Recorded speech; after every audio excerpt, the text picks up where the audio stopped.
Pendeta silakan. Yes.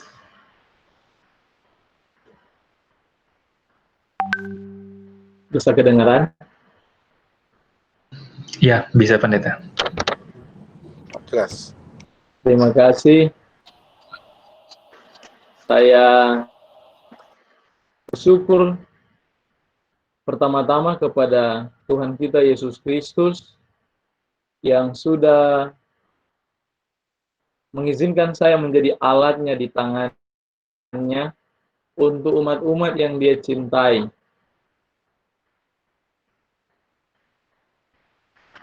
Di cerita Nineve, tanda Tuhan mengasihi kota Nineve dengan mengutus Yunus ke sana. Dan demikian saya percaya tanda Tuhan mencintai jemaat Tumoto, Dia mengutus saya ke sini. Amin. Karena bagi saya tidak ada yang kebetulan. Saya setiap ada orang di sini, di Manado sini, kalau mau minta, Saudara James tolong khotbah dan seminar, pesan saya hanya satu, tolong berdoa. Karena ada kalanya Tuhan tidak izinkan pekabaran itu masuk ke situ. Jangan kita paksakan diri. Jadi yang saya sering buat ketika diundang, saya berdoa penuh. Dan puji nama Tuhan saat ini dengan melalui jadwal Saudara Ketua Ferry, saya perlu panggil saudara. Saya sering dengar kalau di sana, di Jakarta, baku panggil Pak atau Om. Om Ketua, Pak Ketua, saya rasa asing dengarnya, saudara. Karena orang di Manado baku panggil saudara. Jadi izinkan saya bawa kata saudara. Walaupun marga saya Situmorang, tapi saya lahir dan besarkan di Manado, dan budaya saya lebih ke Manadoan dibanding Bataknya. Jadi, puji Tuhan, terima kasih Saudara Ketua Ferry yang sudah memberikan kesempatan untuk mengisi jadwal. Melalui tangan Tuhan, kita semua juga bisa bertemu di sini. Dan terima kasih untuk semua ketua-ketua dan jemaat yang sudah memberikan saya waktu berbicara untuk menjadi saluran berkat kasih Tuhan bagi umatnya. Dan lebih khusus juga bagi Pendeta Gideon dan juga Pendeta Frans yang sudah memberikan saya kesempatan dan sering menginformasi jadwal ini supaya saya tidak lupa. Puji nama Tuhan. Dan sebelum saya akan lanjut, mari kita sejenak kita tunduk kepala dan kita berdoa. Ya Bapa, terpujilah namamu untuk kasih setiamu yang Engkau tunjukkan kepada kami. Berkati setiap telinga yang mendengar, setiap mata yang memperhatikan, dan setiap hati yang dibukakan kepadamu, untuk boleh menerima firman-Mu dan melakukannya dengan segenap hati. Ajarkan kepada kami cinta akan Tuhan. Berikan kepada kami roh takut akan Tuhan. Dan biarlah semua ini ya Tuhan, hanya untuk kemuliaan dan hormat bagi nama-Mu. Adalah doa dan permohonan kami umat-Mu saat ini. Di dalam nama Yesus, Tuhan Juru Selamat kami yang hidup, kami sudah berdoa. Amin. Kalau saudara lihat judul saya kayak asing ya, dosa dalam doa. Bagaimana orang berdoa namun berdosa?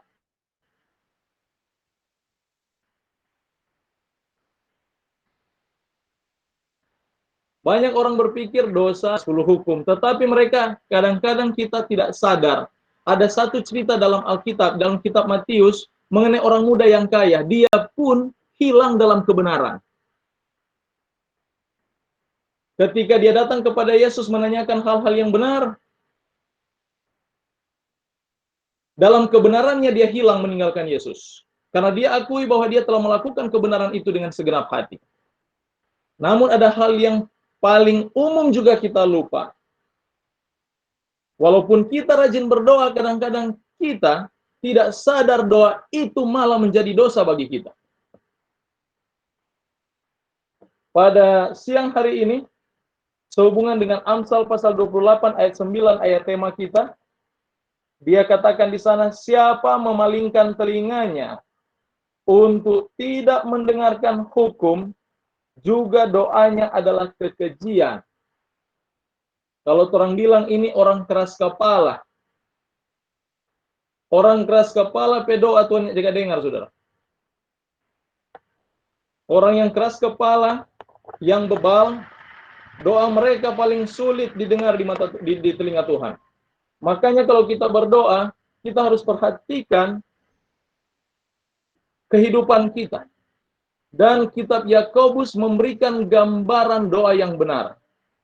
Untuk itu mari kita buka di dalam kitab Yakobus pasalnya yang keempat. Mulai ayat 1 saya bacakan. Dari mana datangnya sengketa dan pertengkaran di antara kamu? Bukankah datangnya dari hawa nafsumu yang saling berjuang di dalam tubuhmu? Kamu mengingini sesuatu, tetapi kamu tidak memperolehnya, lalu kamu membunuh, kamu iri hati, tapi kamu tidak mencapai tujuanmu, lalu kamu bertengkar dan kamu berkelahi. Kamu tidak memperoleh apa-apa karena kamu tidak berdoa. Di dalam ayat 2 kita berhenti dulu sampai sini. Dia katakan, kamu mengingini sesuatu. Benar, kita seringkali berdoa karena keinginan. Pernahkah saudara datang kepada Tuhan karena rindu bertemu dengan Yesus? Atau saudara datang kepada Tuhan karena mengingini sesuatu? Dengan kata lain, Tuhan dinomorduakan dan keinginan kita yang paling utama. Yang akhirnya, ketika kita tidak memperolehnya, lalu kamu membunuh. Di dalam konteks membunuh, bukan membunuh secara fisik. Yohanes dan Yakobus adalah saudara, dan mereka adalah murid-murid Yesus. Yohanes dalam kitab 1 Yohanes 3 ayat 15, 1 Yohanes 3 ayatnya yang 15, dia katakan begini, setiap orang yang membenci saudaranya adalah seorang pembunuh manusia.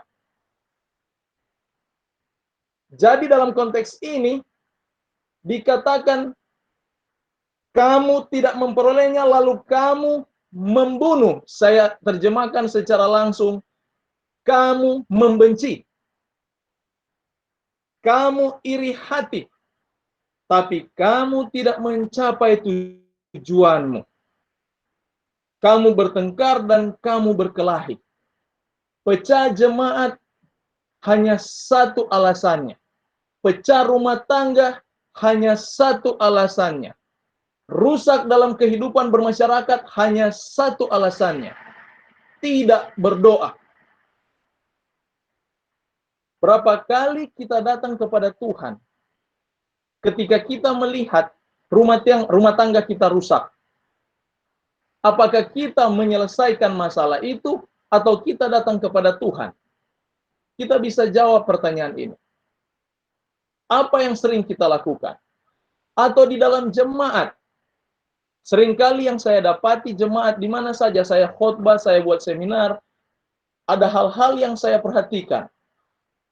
Ketika pemimpin-pemimpin mereka, tua-tua jemaat, pendeta, dalam keadaan kurang, oleh karena kelemahan-kelemahan mereka, jemaat bukan menjadi jemaat pendoa, tetapi menjadi jemaat pengeritik.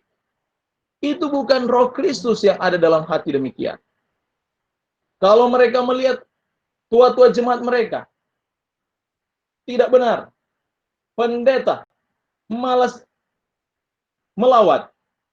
Yang mereka buat bukan berdoa dan puasa, tapi yang mereka buat, mereka kritik dan mengeritik. Itulah yang dikatakan di sini, mereka kurang berdoa. Pecahnya jemaat, pecahnya rumah tangga, pecahnya hubungan sosial di tengah masyarakat. Itu karena kurang dalam doa.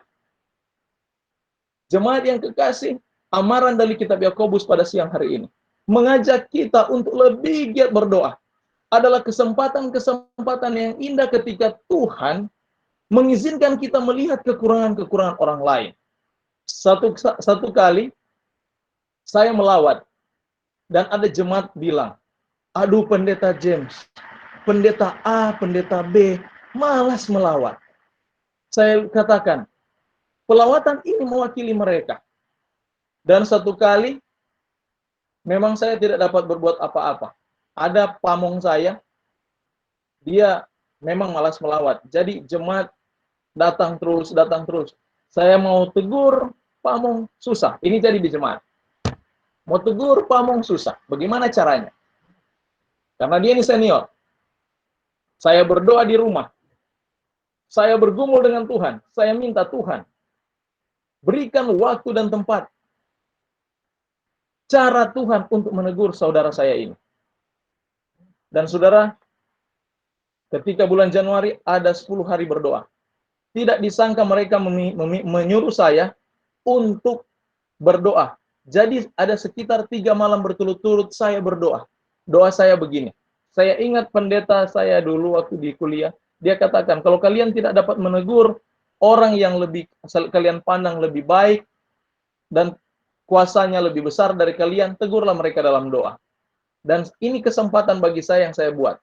Saya berdoa. Saya katakan begini, Tuhan, berkati pendeta saya. Berikan dia roh dengan kerendahan hati untuk dapat mengayomi jemaatmu. Dan dengan spontan pendeta ini jawab, amin. Dan doa itu saya ulang-ulangi selama 3 hari ketika mereka menyuruh saya berdoa. Selesai 10 malam berdoa, saudara. Pendeta ini menjadi rajin melawat.